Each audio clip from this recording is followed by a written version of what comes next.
There will never be a point in your life where it's the right time to do a great thing. If you're waiting for that perfect moment, that perfect timing, it's not going to happen. You know what you have to do? You have to create the perfect time and the perfect opportunity and the perfect situation. So that a lot of people become comfortable. They stop growing. They stop wanting anything. They become satisfied. People getting ready to go to jobs that they don't like. Jobs that are making them sick. You see, when you're not pursuing your goal, you are literally committing spiritual suicide. When you have some goal out here that you're stretching for and reaching for that takes you out of your comfort zone, you'll find out some talents and abilities you have that you didn't know you have. When the messenger of misery visits you, what are you going to do? What will keep you in the game? There are things that you think you'll never need to know, that you may only need to know one time in your life, but that could save your life because you had that knowledge. Unless you attempt to do something beyond that which you've already mastered, you will never grow. What is it that you looked at some point in time and you decided that you couldn't do it, that you talked yourself out of it? You're waiting on your next door neighbor to make it happen for you. It may not happen. If you're waiting on your mother or your father, they may be so ancient in their thinking that they don't understand this opportunity that you have. And if you're waiting on them, it may never get done. You don't beg average people to be phenomenal. You don't beg good people to be phenomenal. You just are phenomenal, and you will attract phenomenal. What reason can you remember that you can call on, that you can reach on, that can make you get back up? Find that reason. If you're not where you are, if you're not where you want to be, if you don't have what you want to have, if you're not where you think you should be at this particular place, it has nothing to do with the system, but it has everything to do with the fact that you're not making the sacrifice. I want you to make that dream become a reality, because if you don't, you will be working for somebody else to make their dreams become a reality. Everybody is against you or don't believe in you no more. And let me tell you something, that's a lonely feeling. It's a lonely feeling, particularly people that you're doing it for. Most people take their greatness, take their ideas to the graveyard with them.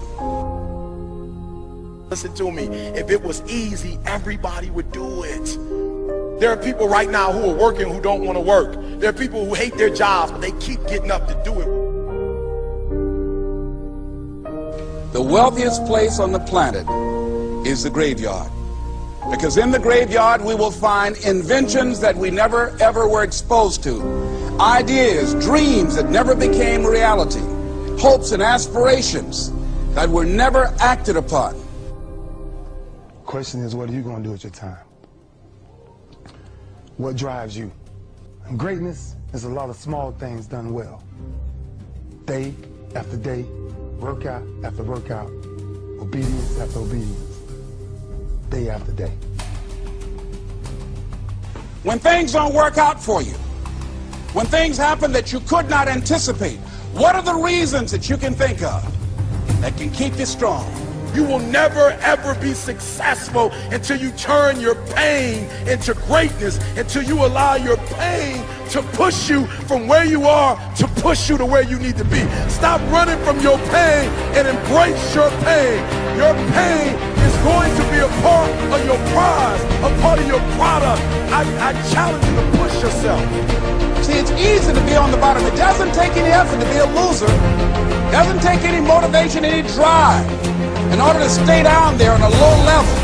But it calls on everything in you. You have to harness your will to say, I'm going to challenge myself. I mean that what you did last week don't count. Today is the only important day. There are 86,400 seconds in a day, and how you use those are critical. You got 86,400 today, and what you do today is going to cement who you are. Nobody's going to talk about what you did last week. That the biggest enemy you have to deal with is yourself. There's an old African proverb that says, if there's no enemy within, the enemy outside can do us no harm. you have this opportunity of a lifetime. It means absolutely nothing if you don't take advantage of it in the lifetime of this opportunity. I got a saying that when life knocks you down, try and land on your back, because if you can look up, you can get up. If you want a thing bad enough to go out and fight for it, to work day and night for it, to give up your time, your peace, and your sleep for it, if all that you dream and scheme is about it, and life seems useless and worthless without it. See, it's time now. If you want to make this your decade, you've got to start saying yes to your life. You've got to start saying yes to your dreams, yes to your unfolding future, yes to your potential, as opposed to saying no. When you die, die on E. Leave no dream left behind, guys. Leave no opportunity left behind. When you leave this earth, accomplish every single thing you can accomplish. Listen to me, you're going to be here one day, but you'll never get here if you give up, if you give in, if you quit. And finally, guys, you got to want to succeed as bad as you want to breathe.